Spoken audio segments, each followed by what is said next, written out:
What's happening, guys, and welcome to today's show. I've got a lot of interesting transfer news and rumours to bring you guys today. I want to start off with Harry Kane first. Apparently, one of the Bayern Munich hierarchy, Uli Hoeness, has come out and said that Harry Kane gave Bayern Munich basically a verbal promise that he wants to join Bayern Munich, that he wants to leave Spurs, and basically that he wants to move. And he's given Bayern a promise, a verbal agreement that he wants to leave. And Spurs at some point will have to buckle and give in and accept a fee for Harry Kane and let him go. And I couldn't agree more. It is clear that Harry Kane wants to leave Spurs. It is clear that Harry Kane wants to join Bayern Munich.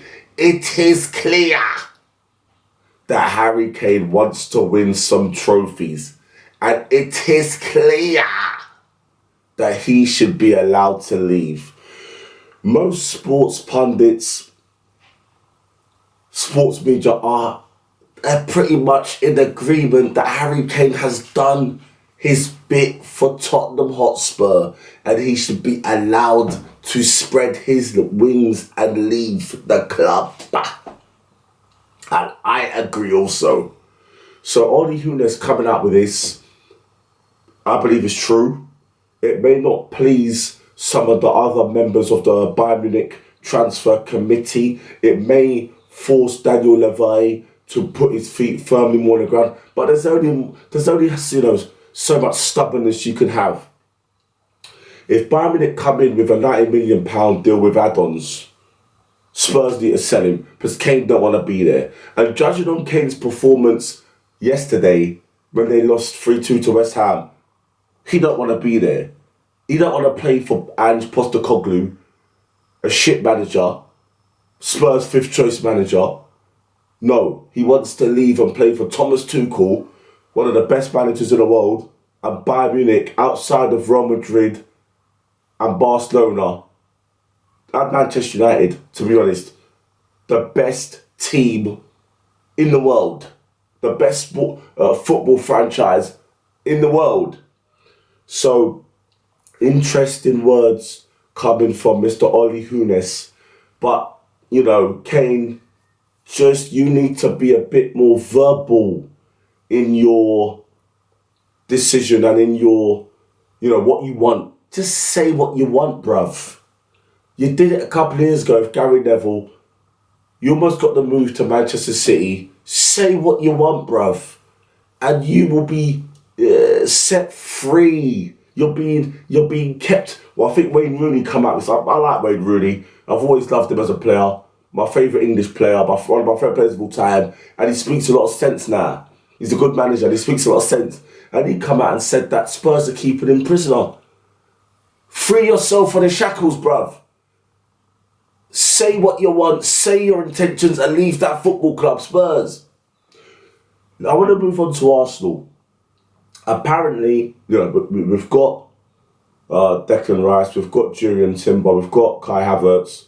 Apparently, for their US tour, Thomas Partey is not there. I've not heard if he's been injured or anything like that.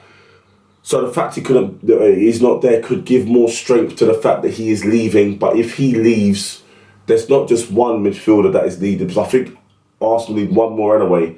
You're going to need two.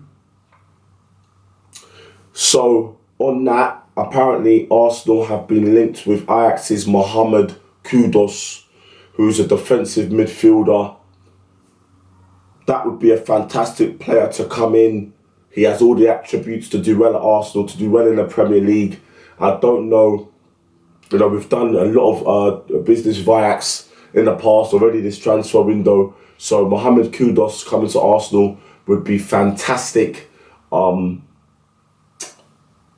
would be a fantastic replacement for Thomas Partey, and it would be a fantastic midfield partner for Declan Rice. Pace, power, he has the stature. He's a fantastic player, good technique. So let's keep an eye on that. Apparently, they're also looking at Alaba. I don't know how much truth there is in this. Arsenal are pretty stacked at the back. So I think this is another one of these bullshit rumours. The Tierney link away has been sort of quieted down. So I think Tierney should be offered a new contract. I think Zinchenko and Tierney are more than capable at left back. They should be used for different games as they have different attributes. If Tierney's fit, he's one of the best left backs in the league, in my opinion. So he should be kept, and they should be rotated depending on the game because of their different attributes. On Liverpool, Jordan Henderson isn't in the squad today. That could give a bit more strength to the fact that he might be leaving to go to Saudi. I was looking at Liverpool and I was looking at their midfield, with McAllister, with Trent Alexander-Arnold, and with the new boy, Szoboszlai. That midfield is good, but I don't know, man. It seems a little bit lightweight. I mean, I still think, if they had those three, but they still had the likes of Fabinho and Henderson, then that's fantastic. Strength and depth in midfield. It can be rotated. If you get rid of Fabinho and Henderson, or one of them, Liverpool need to invest. And I think the experience of especially Henderson could be vital next season, and Fabinho. So I'm not quite sure what Jurgen Klopp's trying to do there. Letting go of too many experienced players at one time could be detrimental for Liverpool's season next season.